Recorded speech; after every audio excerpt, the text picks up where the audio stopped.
Alright, we are up to part 3 of our February 2024 Best of Nextfest series. We have another round of some fantastic and interesting indie game demos to talk about.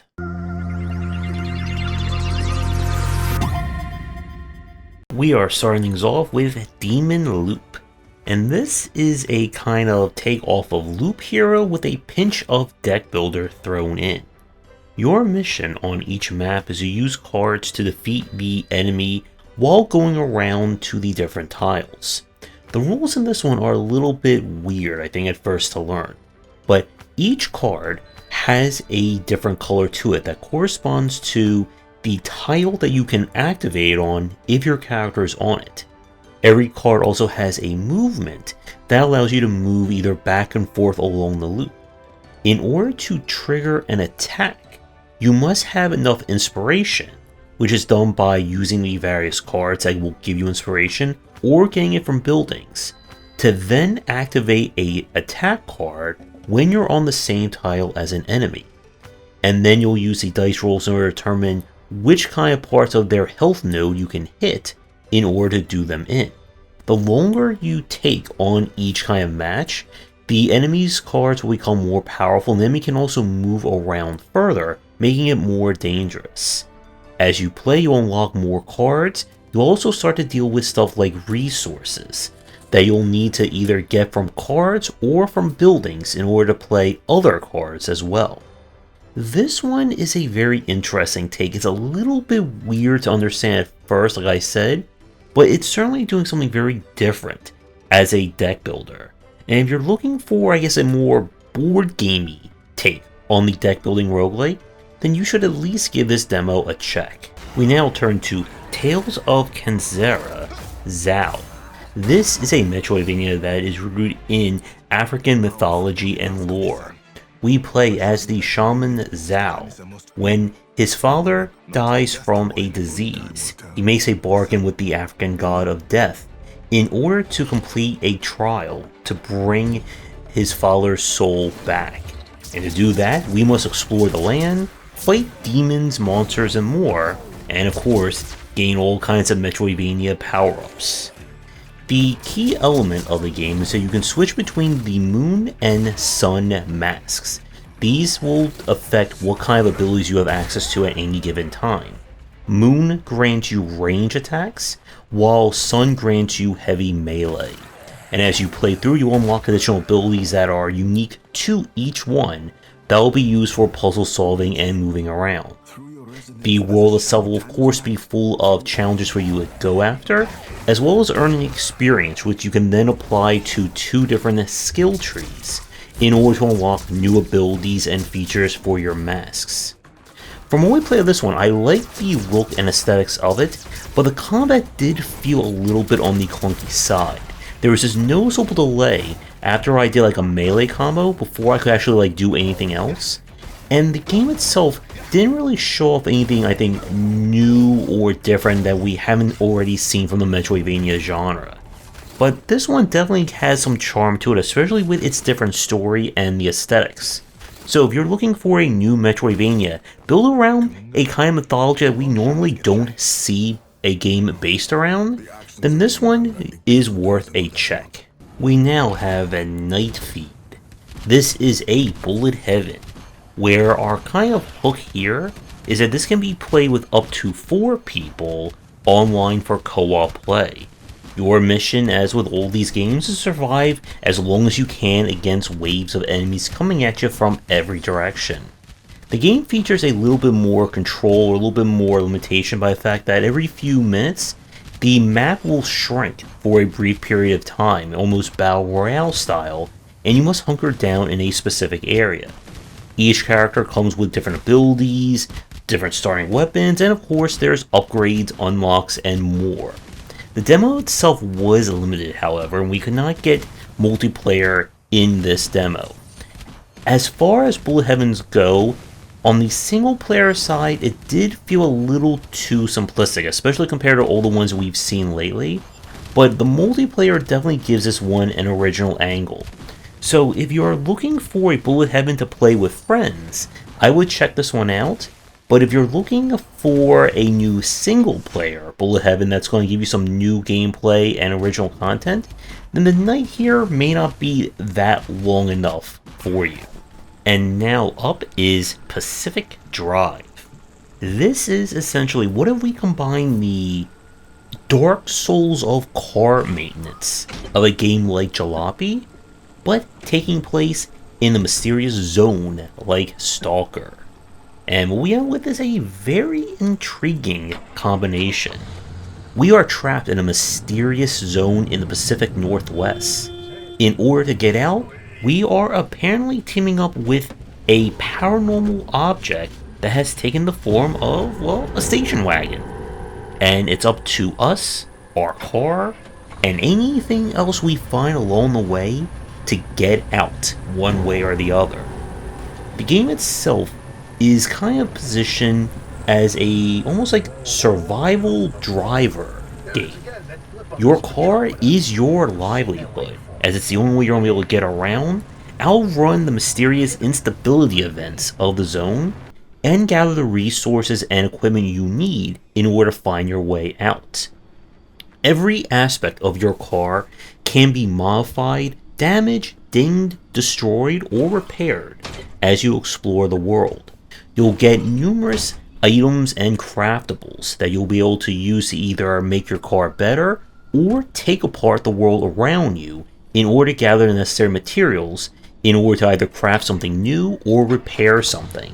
And yes, this is one of those games where you're going to have to struggle with the horrors of getting a flat tire out in the middle of nowhere, running out of gas, being chased by unseen forces, and so on. The game's kind of like meta progression or meta narrative is that you'll choose different points of interest, and I believe these are randomly generated. I'm not 100% sure of that. And within them, you're looking for different resources that you'll need to then move the major story along. Now, different elements in the zone will require you to use different items or tools in order to break them down, scavenge them, so on and so forth. And you'll need to keep them stored in your car or craft them as the need arise. Now, everything about this game is very intriguing, but it also suffers a little bit in terms of just how clunky it is to learn at the start. When you start playing the game, there is no HUD whatsoever or GUI, but once the game kind of starts up, you're given just a explosion of numbers, stats, symbols, and things to keep track of. And this is one of those games that it's a very interesting combination. And we didn't get to see, I think, everything this game has in store from the demo, but this is a game for someone who is looking for a very different take on the survival style game. And if you love the idea of Jalopy, but minus like that super hardcore car maintenance and exploration and that kind of thing, then this could be worth a trip to the Northwest. And now for something very different, we have Infest. This is a deck building roguelike meets the environmental pixel manipulation of a game like Nota. Yeah, that is certainly a combination right there for all of you watching. How this works is that each area has a bunch of items, elemental details, and pixels that your different abilities and cards can interact with. If you cover the enemy with oil and then hit it with fire, the oil catches on fire and does massive damage. If you use lightning, you can strike multiple enemies. Fire can come in different ways. There's acid and a lot more that you can get. You'll of course find items/perks that can change your behavior or your car's behaviors. And you'll need to manage not only what the enemy is in each area, but what is going on in the environment that you can use to aid yourself in some way. And this one definitely has a lot of interesting concepts to it.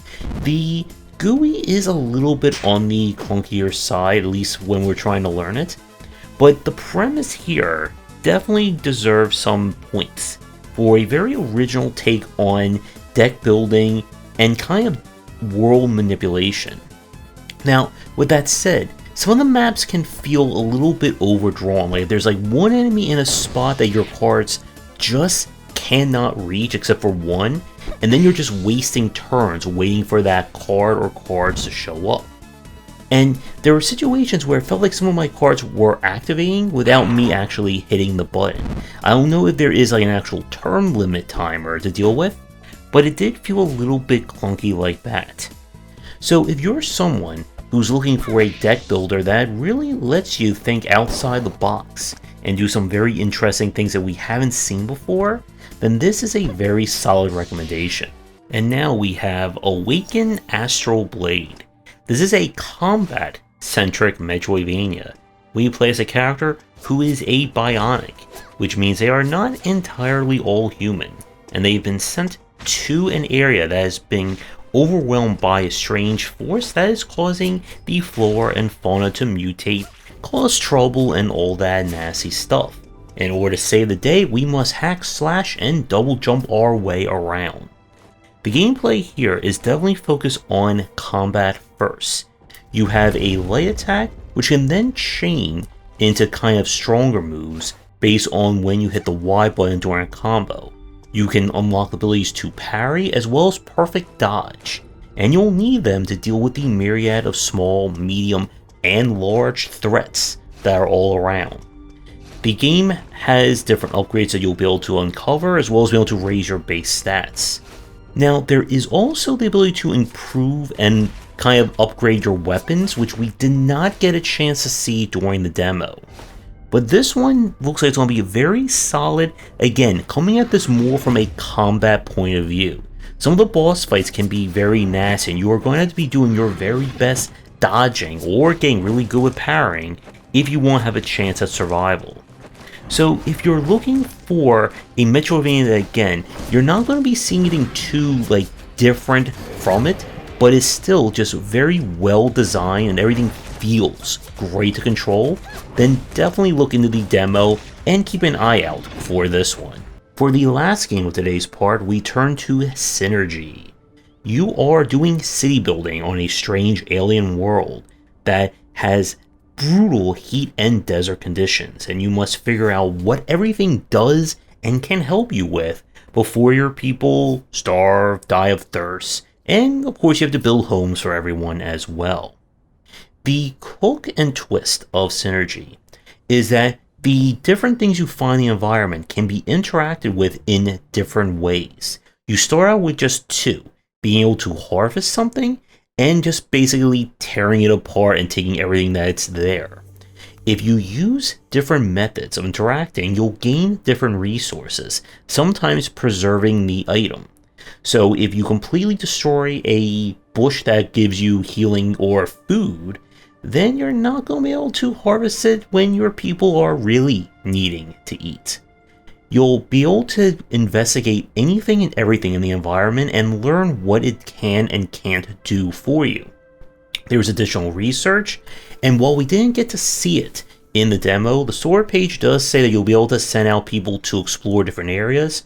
You'll be able to build different kinds of districts for your people based on what buildings are next to what, and I just really love the art style and aesthetics of this one. With that said, it can be a little bit weird at the start just to figure out what you're trying to do, and because this is a demo, we really didn't get to see kind of what an actual star of this game is going to be like. Will it be kind of a campaign-driven game? Will it be more of a sandbox, play as long as you can and keep your people alive as long as you can kind of design? But definitely another very fascinating take on city building, and one I do want to play more of. And I recommend if you're looking for a very stylized and interesting city builder to build around in.